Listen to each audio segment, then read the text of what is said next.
Esse painel é um painel composto por 4 professores. Temos como primeiro convidado As a first o guest, professor Dr. Daniel Farber. Professor Daniel Farber. Temos também We also have Professor Dr. Marcel da Universidade Federal de Santa Catarina. Temos também professor Dr. Delton Winter de Carvalho, da Universidade do Vale do Rio dos Sinos, Unicinos, no Rio Grande do Sul. E também professor doutor desembargador federal Paulo Afonso Brum Vaz. Ou seja, os 4 professores irão, digamos assim, distribuir entre eles o tema dessa exposição, com ênfase, naturalmente, ao nosso convidado, que muito nos honra de ter aceitado este convite, de estar hoje, nessa manhã, aqui em Florianópolis, a debater questões atuais, atualíssimas, e que, para nós, sobretudo, são indispensáveis. Ou seja, como enfrentar essas questões de mudanças climáticas, de danos, digamos assim, ambientais, e em contraponto com ações judiciais. Em que sentido, em que medida o Poder Judiciário pode, de alguma forma, contribuir para minimizar, com, digamos assim, medidas de alguma forma compensatórias a esses danos. Esse é o debate, esse é o ponto. Por isso, desde já, professor, seja extremamente bem-vindo. Eu também devo apresentar um brevíssimo currículo do nosso professor, o nosso convidado.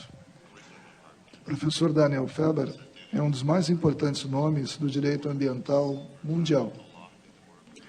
Professor of Law da Universidade da Califórnia, em Berkeley. Diretor do Programa de Direito Ambiental e do Centro de Pesquisa para o Direito, Energia e Meio Ambiente da Universidade da Califórnia, em Berkeley. Membro da Academia Americana de Artes e Ciências e membro vitalício da American Law Institute. Editor de Issues in Legal Scholarship, Questões na Pesquisa Jurídica, também na Universidade de Berkeley. Atuou como professor visitante na Stanford Law School, Harvard Law School e na University of Chicago Law School. Consta entre os 10 pesquisadores mais citados em direito ambiental nos Estados Unidos, tomando em consideração apenas o último quarto de século dessas publicações. Portanto, percebam a todos os senhores e senhoras, digamos assim, a oportunidade que tem, nesta manhã, de ouvir um profissional tão gabaritado como esse. Prestem atenção, façam suas anotações, com certeza sairão daqui mais enriquecidos e, digamos assim, com o horizonte mais aberto para essas questões que são de fundamental importância. Desde logo, passo a palavra ao nosso convidado, professor doutor Daniel Farber. Por gentileza. Obrigado pela bela apresentação, introdução. Você elevou o nível para mim, eu vou fazer o meu melhor. Eu acho que é uma grande honra estar aqui, ter a oportunidade de visitar essa linda cidade. O meu assunto para hoje é a mudança climática, a litigância da mudança climática.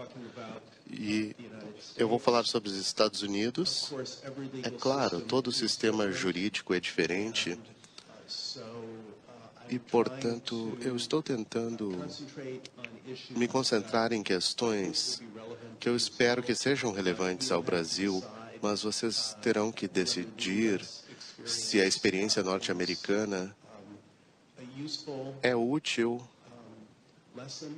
uma lição útil ou não, aqui para o Brasil. Eu achei que eu deveria iniciar com algumas palavras, um pano de fundo sobre o sistema jurídico norte-americano, Porque, é claro, um sistema jurídico estrangeiro para vocês, e até mesmo se vocês aprenderam a respeito dele, talvez não esteja tão claro nessa memória atualmente. Nós temos 3 ramos do governo. Nós temos o Congresso, que tem o Senado e a Casa de Representantes, 2 casas, 2 houses. Nós temos, é claro, um presidente como o Brasil. O presidente é eleito separado do Congresso. Então, muitas vezes pode acontecer que o presidente é de um partido e o Congresso, ou parte do Congresso, é controlado por outro partido. Isso pode criar atrito dentro do sistema. E então nós temos um sistema judicial, assim como o Brasil. Os nossos juízes federais são geralmente advogados que têm um excelente registro e aí são designados para ser juiz federal. Essa designação é feita pelo presidente com acordo do Senado. E uma das coisas que eu acredito que seja incomum sobre o sistema norte-americano é que os juízes, assim que são designados, têm uma posição vitalícia. Depois de serem designados, não são sujeitos a pressões, eles não precisam se preocupar em manter o seu trabalho, pois são designados. Isso torna eles muito independentes. Eu também deveria dizer algo sobre o nosso sistema de federalismo. Quase todo país acima de um certo tamanho é dividido em regiões, mas tem muitas diferenças entre os sistemas constitucionais em termos do papel do governo regional. Nos Estados Unidos, o governo estadual é muito importante e tem alguma independência do governo federal. Governos estaduais têm a possibilidade de aprovar leis sem a permissão do governo federal, desde que a lei estadual esteja consistente com a lei federal.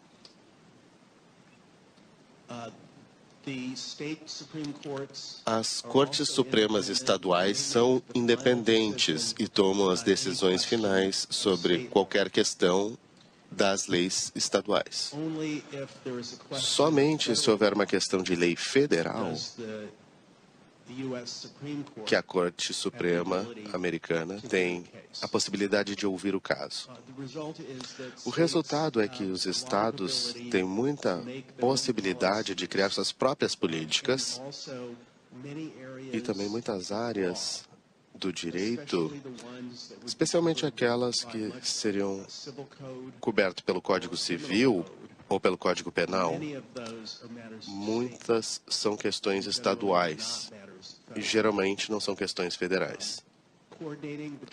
Coordenar entre os 2 sistemas de cortes e os 2 sistemas legislativos pode ser bem complexo e com isso surgem muitas questões técnicas, especialmente os juízes federais têm que ser peritos em doutrinas complexas que distinguem entre o poder federal e o poder estadual.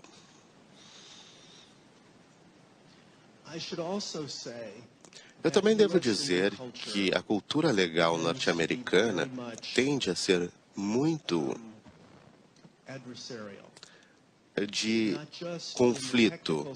Não somente na questão técnica, nós temos um sistema de adversários, mas, em um sentido mais amplo, que muitos conflitos na sociedade são trazidos para a corte, para o tribunal.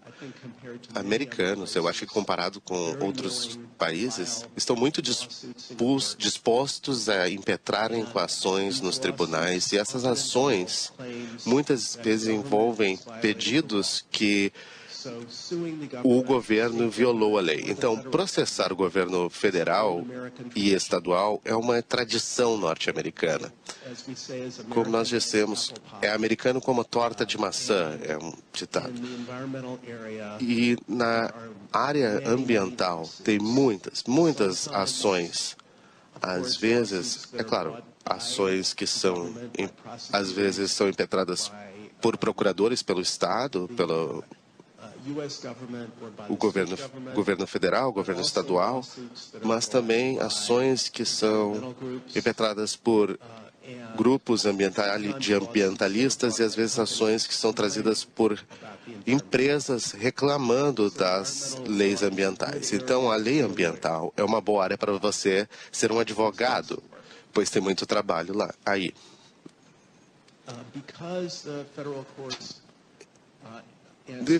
Porque as cortes federais estão envolvidas na natureza de disputas na sociedade, não é surpreendente que também estão envolvidos na questão da mudança climática. Um site da Universidade de Colômbia lista 600 casos na América do Norte relacionados à mudança climática.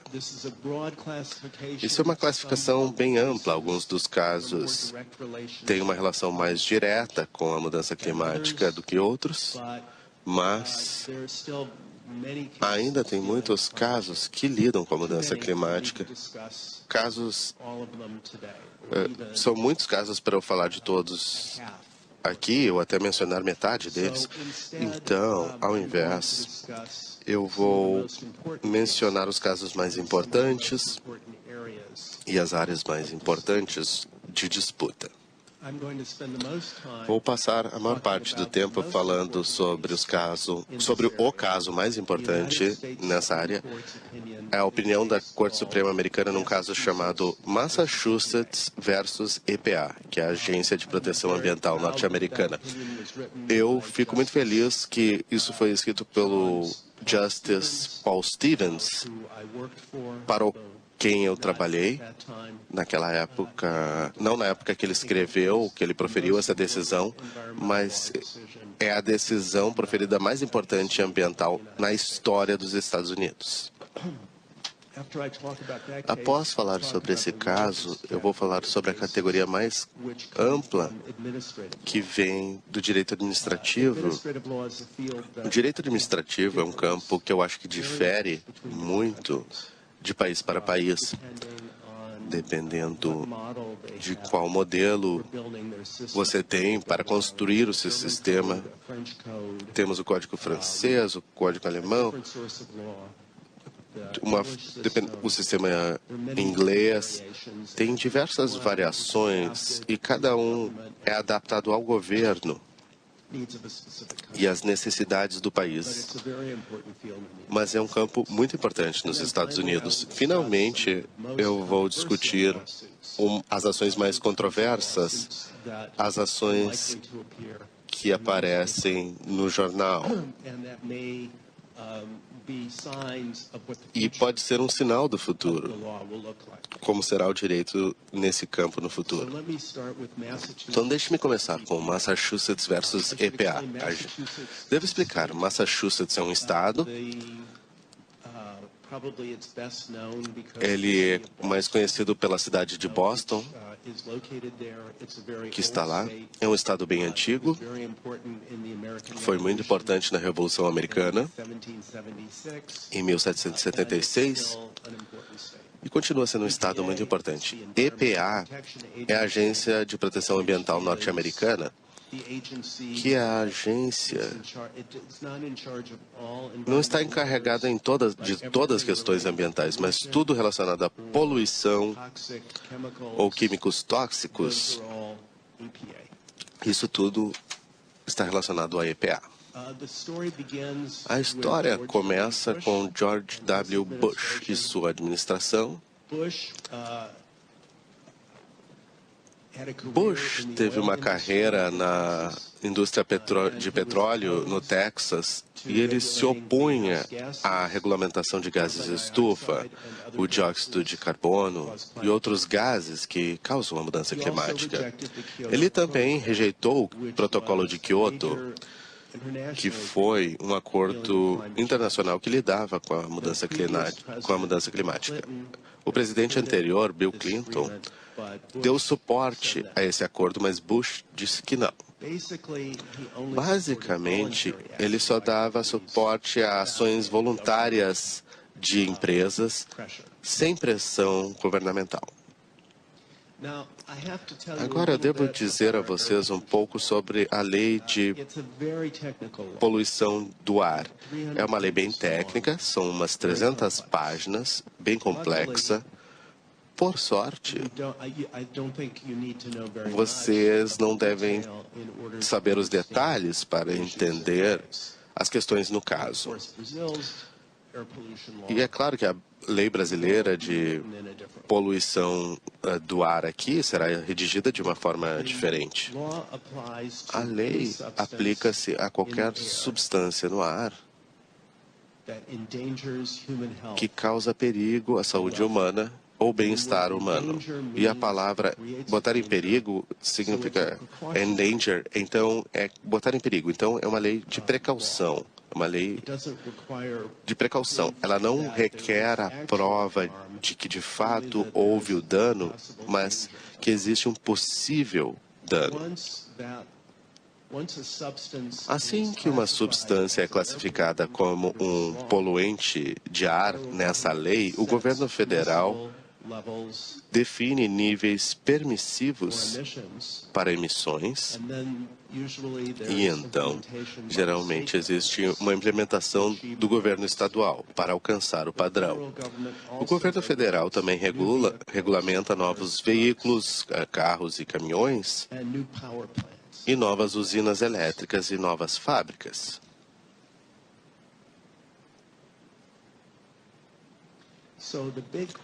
Então, a grande questão envolvida no caso era se dióxido de carbono é um poluente, no termo técnico desse estatuto da lei. Os governos estaduais e grupos de ambientalistas processaram, pois a administração do Bush disse que CO2, dióxido de carbono, não é um poluente do ar e, portanto, não pode ser regulamentado pela EPA. A corte de primeira instância estava dividida, mas a maioria da corte da primeira instância disse que o caso deveria ser desconsiderado. Eu devo explicar que não existe uma lei federal aprovada pelo Congresso que lida com a mudança climática.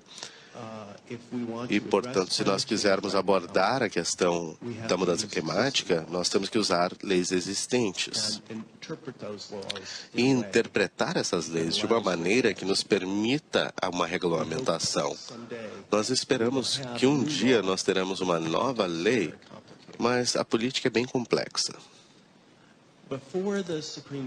Antes da Corte Suprema, ao menos, considerar a questão do CO2, teria que decidir se os autores que trouxeram o caso tinham base. Standing é um requisito que o autor tem que ter uma conexão genuína com o caso, não apenas um interesse abstrato. Os sistemas jurídicos têm esses requisitos com diferentes nomes, mas diferem bastante em como eles implementam isso, o standing. Nos Estados Unidos, tem três elementos que definem o seu standing.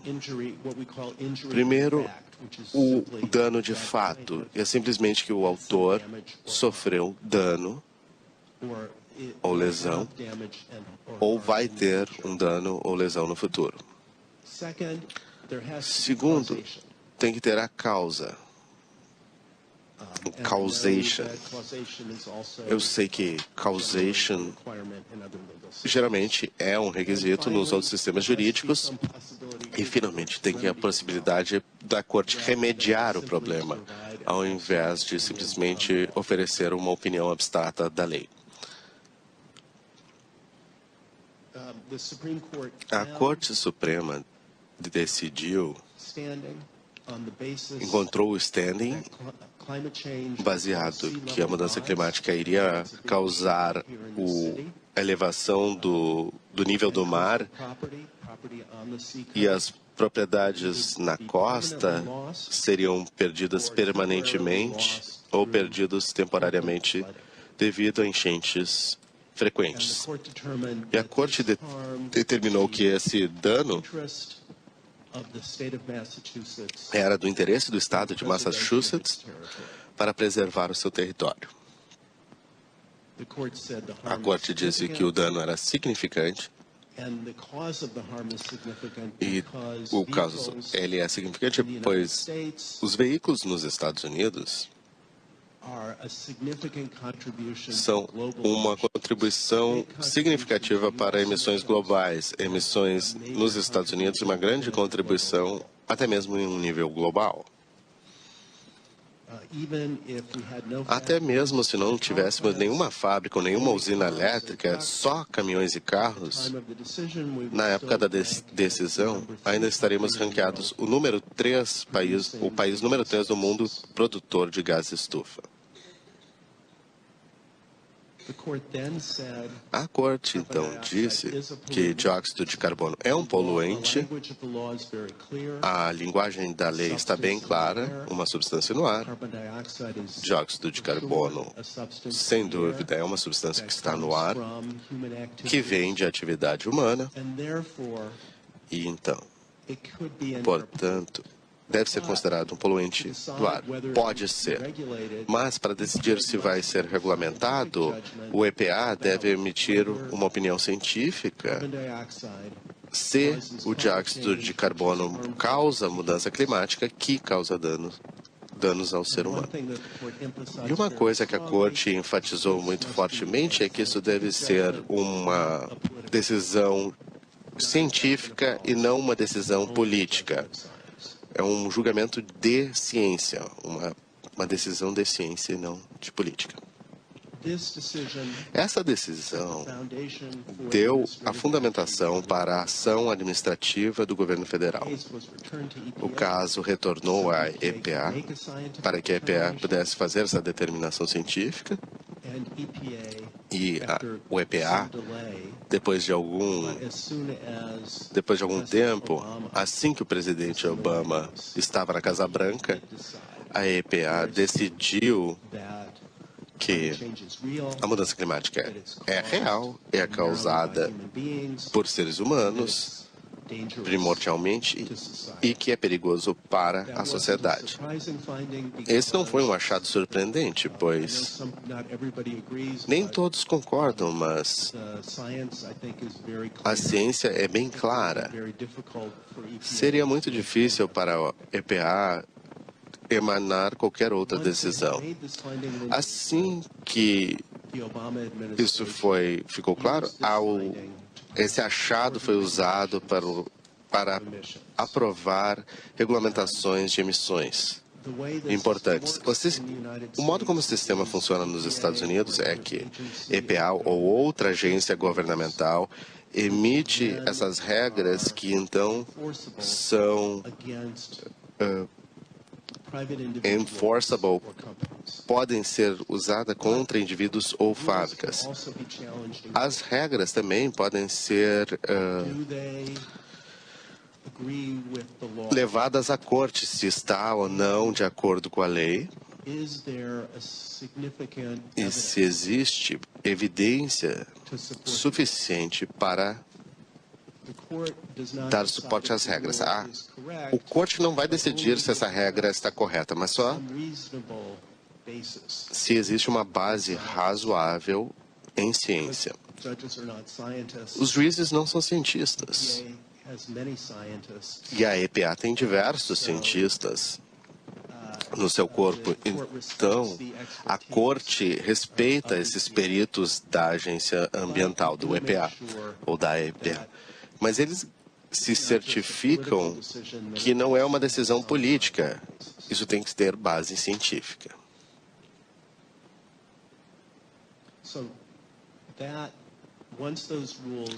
Assim que essas regras estavam em efeito ou aprovadas, isso deu a fundação para desafios pela indústria e por governos conservadores, como o governo do Texas.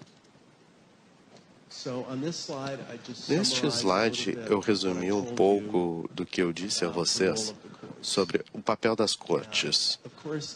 E é claro, isso fica bem técnico. Nós temos um curso de Direito Administrativo que é um semestre inteiro, mas eu resumiria de uma maneira bem breve, dizendo que o papel da corte, primordialmente, é determinar se a regulamentação é razoável. Não se está correta, mas se é razoável. Então, às vezes, tem alternativas razoáveis diferentes e a agência pode selecionar. Eu vou dar alguns exemplos para vocês terem uma impressão de como isso funciona. Então, uma área onde as cortes têm sido ativas tem sido com declarações de impacto ambiental ou avaliações ambientais, que agora é bem comum em diversos países. Claro, com diferenças nos requisitos legais, mas a ideia básica é bem disseminada, amplamente disseminadas, até mesmo cortes internacionais têm reconhecido essa ideia. Os cortes devem levar em consideração a mudança climática no impacto. Por exemplo, num caso importante, a administração do Bush queria permitir mais emissões dos automóveis, ao enfraquecer os requisitos para a eficiência de combustível. Em outras palavras, em uma lei, EPA deve decidir que um carro tem que ter X quilômetros com 1 litro de gasolina. E a administração de Bush queria enfraquecer isso para que os carros não tivessem que ser tão eficientes. A Corte disse que a agência falhou em considerar como essa decisão iria impactar a mudança climática e, portanto, a sua declaração de impacto ambiental era insuficiente. A Corte parou a ação da administração do Bush até que eles fizessem uma outra declaração de impacto ambiental. Essa questão da eficiência do combustível está voltando novamente na administração do Trump. Eles querem fazer a mesma coisa que a administração do Bush e enfraquecer isso. Eu tenho certeza que, novamente, isso vai acabar nas cortes. Outra área é espécies em extinção, biodiversidade. Nós temos uma lei muito forte protegendo as espécies em extinção, talvez a mais forte das nossas leis ambientais. E as cortes, os tribunais, têm assegurado que as agências devem considerar se a mudança climática é um perigo para as espécies. A imagem aqui, eu não sei se vocês conseguem ver, é um urso polar sobre gelo. É difícil de tirar uma boa foto dos ursos polares, pois geralmente eles estão na neve. E o urso polar, ele é branco, a neve é branca e geralmente não dá para ver nada. Aqui o urso polar está no gelo. A ameaça ao urso polar é que no verão e no outono, o urso polar caça no gelo para obter alimento suficiente para alimentar os seus filhotes e para engordar, para que ele possa dormir o inverno inteiro, hibernar. Mas esse gelo está desaparecendo, está derretendo. E agora eles ainda encontram gelo suficiente, mas os cientistas dizem que daqui a 30, 40 anos será muito difícil para eles em muitas áreas. E a Corte disse sim. Nós podemos ver que esse urso está em risco de extinção e ele deve ser protegido pela lei. Eu mencionei que há regras da EPA, depois da decisão na Corte de Massachusetts versus EPA, essas regras foram levadas à Corte. Mas as cortes asseguraram que a mudança climática bota em perigo a sociedade humana e diz que as regras de CO2 de carros e caminhões estão corretas. E a Corte Suprema aprovou a maior parte das regulamentações sobre novas fábricas e sobre novas usinas elétricas, mas viu que uma parte da regulamentação claramente está inconsistente se comparada com a lei aprovada pelo Congresso, de uma maneira técnica, mais ou menos técnica. Certo, essa é a área onde temos a maior parte dos casos. As áreas que eu quero falar agora tem alguns casos, mas são alguns casos muito interessantes. E se você acha ou não que essas alegações nos casos são corretas ou não, acho que ao menos você vai achar interessante. Eu vou começar com Tort Law. Tort Law é a parte da lei que lida com acidentes e danos, tudo exceto danos por quebra de contrato. Uma parte da Tort Law é a Nuisance Law.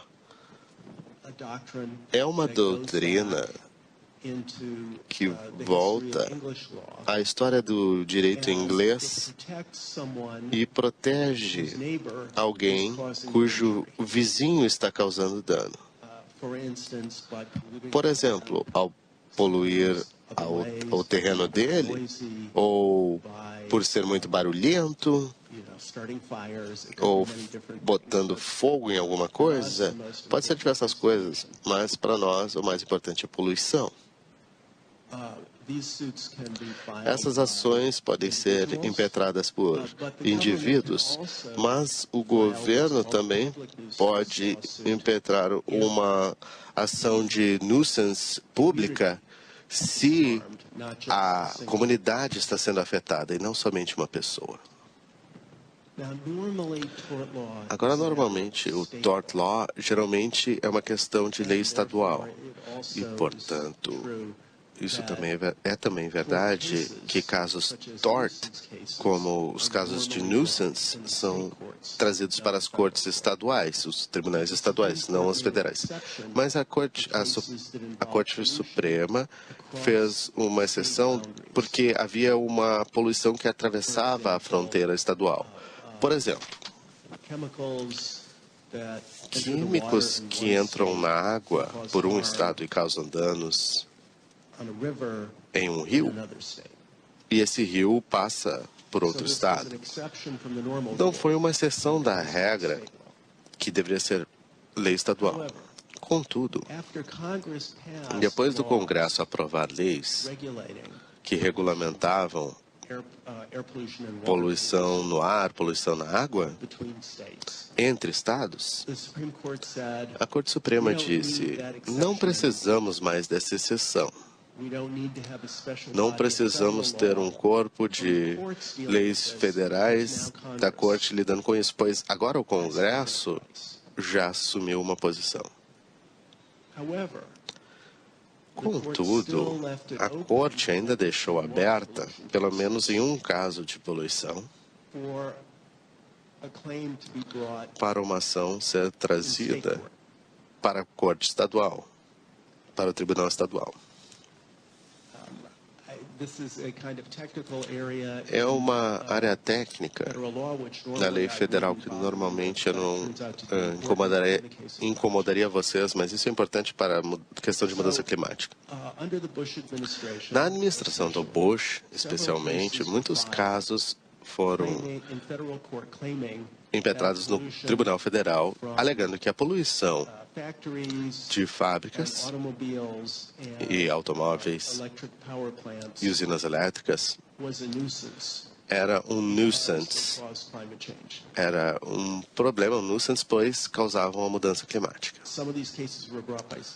Alguns casos foram trazidos por governos estaduais e outros por governo federal. A Corte Suprema disse: não, você não pode trazer isso para o Tribunal Federal,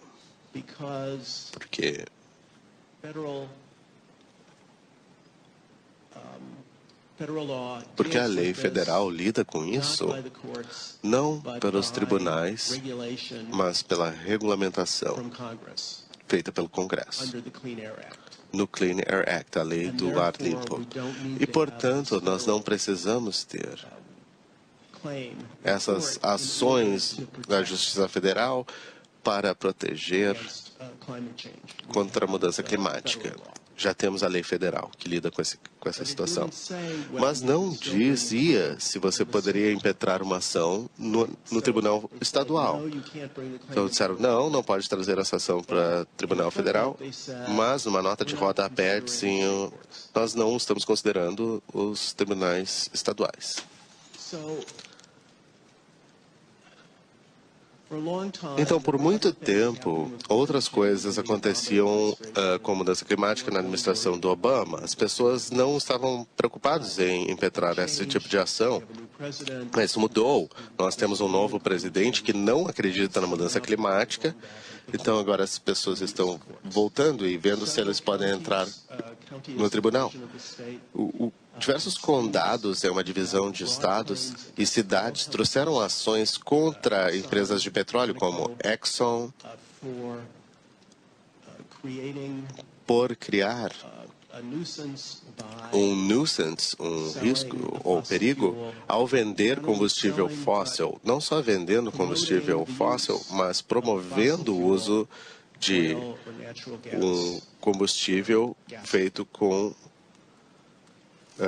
esses fósseis. Eles trouxeram esses casos para as cortes estaduais para evitar a mesma situação do caso anterior, que impedia trazer esses casos para as cortes federais.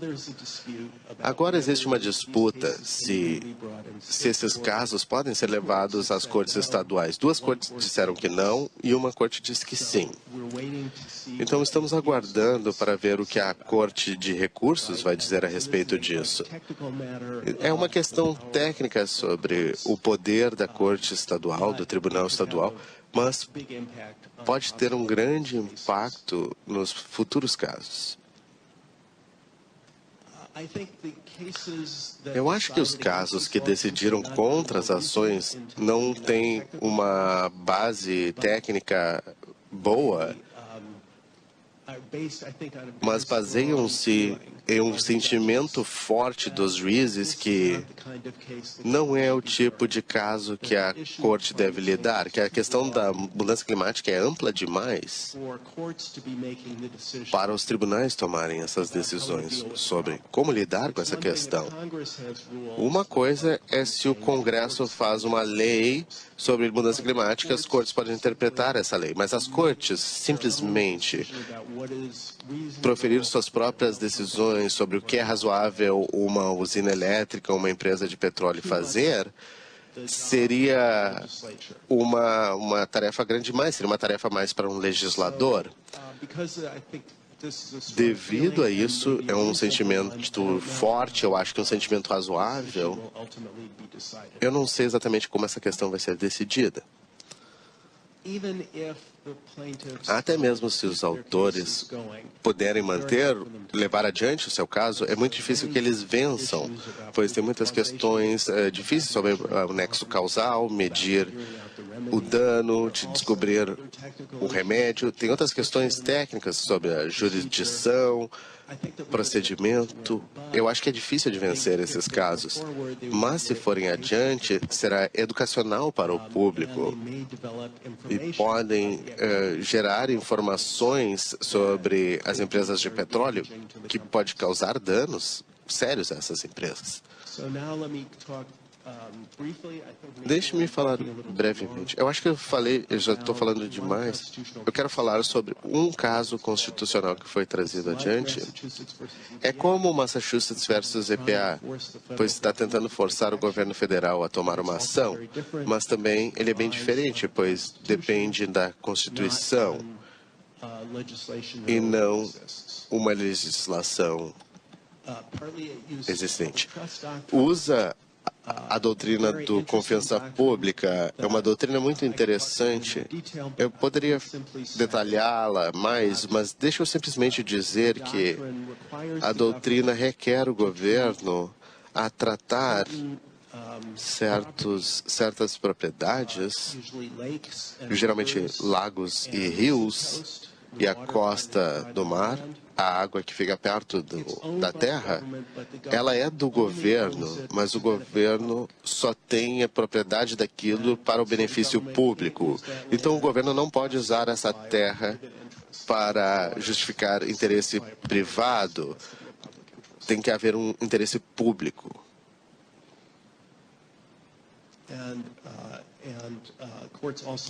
E as cortes também dizem que o governo não pode permitir que essa água seja poluída.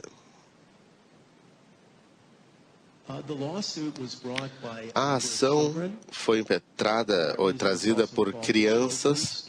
Também se fala-se o caso das crianças, o caso Juliana. E eles alegavam que o governo estava infringindo seus direitos constitucionais, a segurança, ao permitir e até mesmo encorajar o uso de combustíveis fósseis. E eles pedem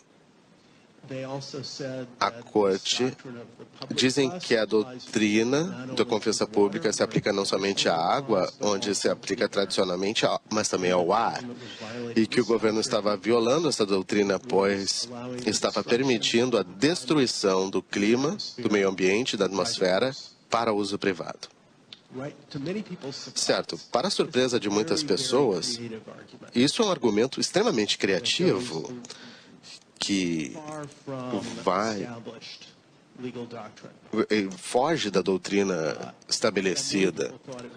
E muitas pessoas achavam que seria negado imediatamente, mas não. O juiz federal que estava com o caso concordou que haviam pedidos jurídicos razoáveis e levou adiante o caso. E com o procedimento federal, você geralmente não pode entrar com recurso até a decisão estar proferida. O governo tentou achar exceções para impedir esse caso. Até o momento, o governo não conseguiu impedir esse caso de ser levado adiante. Eu só quero dizer que a nossa Corte Suprema é bem conservadora. Se chegar à Corte Suprema, eu acho que ele não vai ir adiante. Mas eu acho que ainda vai demorar para isso acontecer. Até mesmo se ele for considerado, ele terá um efeito bem educacional no governo e será pioneiro. Talvez seja cedo demais para a sua ideia, mas daqui a 20, 30 anos, essa pode ser a lei. O que nós vimos é que a Corte tem um papel fundamental nos Estados Unidos. Tem Massachusetts versus EPA, no nível federal, seguido por muitos casos administrativos, e depois tem esses casos mais agressivos ou criativos que eu acabei de mencionar. Indo adiante, eu acho que nós podemos esperar muitos mais litígios ambientais na administração do Trump. Trump está tentando eliminar os empenhos de mudança climática que iniciaram na administração do Obama, e os defensores do meio ambiente com certeza levarão esses casos para as cortes federais. Finalmente, nós devemos ter uma nova legislação do Congresso lidando com a mudança climática. Mas, por enquanto, a possibilidade de usar leis existentes para abordar partes da questão da mudança climática é a nossa melhor opção.